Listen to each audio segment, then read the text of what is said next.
I remember being super intimidated by trying to figure out what tank do I want? What do I want to put in it? What do I want to put on it? This takes all the guesswork out of it for you. This tank's got everything from your lid to your light to your pump to your filtration, everything you need, but we actually made it even better because at some point you've got to decide what you're going to put in your tank, and we took care of that for you. So link in the description below to check this out, but we've got your substrate, your rock, your wood, your water conditioner, your heater, your thermometer, the whole thing. Let's put this thing together. So I got all this laid out, and this is gonna be super cool. One of the things I like about Fluval is that it's a really sleek design. All their tanks are like that. So I'm gonna take a little bit of the substrate, and this is just a natural river style gravel, which is perfect for the long orientation of this tank. So I'm probably gonna try to do something where I go higher on one side and a little bit lower on the other. All right, now that I've got the substrate in, I'm gonna take a look at this piece of spiderwood. So when you're taking a look at spiderwood, there's a couple things to consider. Number one is these cut ends. So you can see like this one was sawed off there. This one was sawed off here. When you get a piece of spiderwood from anywhere, one of the things to think about is how can you make it as natural as possible? And one of the ways to do it is to hide these big bulky cut ends. But then where you have a cut end that you can't hide or maybe don't want to hide, you can grab a little piece of pliers and just pinch on the end. And just like a little bit of a move like that, maybe just with a little bit of twist, don't worry about breaking it off like that. That's just gonna make it look a lot more natural than something like that. Now you may also have to do a little bit of modification just to fit your piece of spiderwood in your tank, and that's totally normal as well. So I'm just gonna try a couple different things and see what I like. All right, so the next thing you're gonna wanna put in is your filtration, and it comes with this cool little filter block here, which is basically your coarse filtration. This is going to block or catch all of your heavy sediment or poop or things like that from the fish. And then you wanna have your carbon that's gonna go in here that helps keep your water clean. And then you're going to have your biological media that's gonna go in here, and your beneficial bacteria that's gonna make sure that the water is nice and healthy for your fish is going to end up in there. So the way this is gonna work is water is gonna come in through these little slots. It's gonna flow down here, meaning the cleanest water is gonna hit your beneficial biological filtration first. And then it's gonna come out, flow up this chamber and spit out of a little nozzle here. And this is gonna create the flow in essentially your river. And the way that's gonna work is this little pump's gonna go down here at the bottom.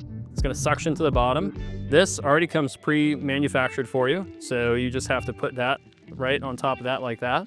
And then this, which is pretty cool because it allows you to direct your water flow, is going to stick right out of this hole. So let's get that set up.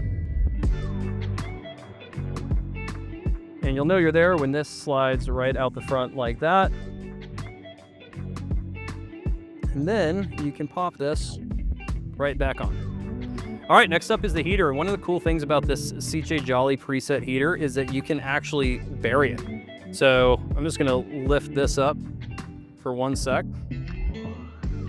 And this is super cool, especially in a small tank where you don't want to have your heater visible because you just don't have enough room or a lot of glass area.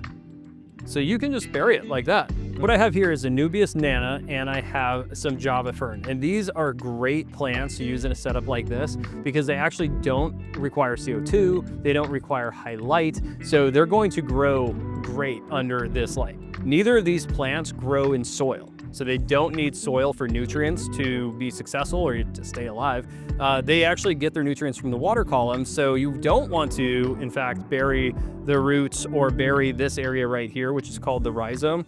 What you can do, however, if you want, is you can glue them to things. So one of the things that I was thinking was it would be cool to actually have a little bit of Java Fern kind of sticking out of the top up here. And to get that, I was thinking I would glue this to the back of this piece of wood because you're not going to see it. But when it comes to gluing, one of the things that I'm going to do is just make sure I don't cover this rhizome. I don't want to bury it. This is essentially how the plant breathes.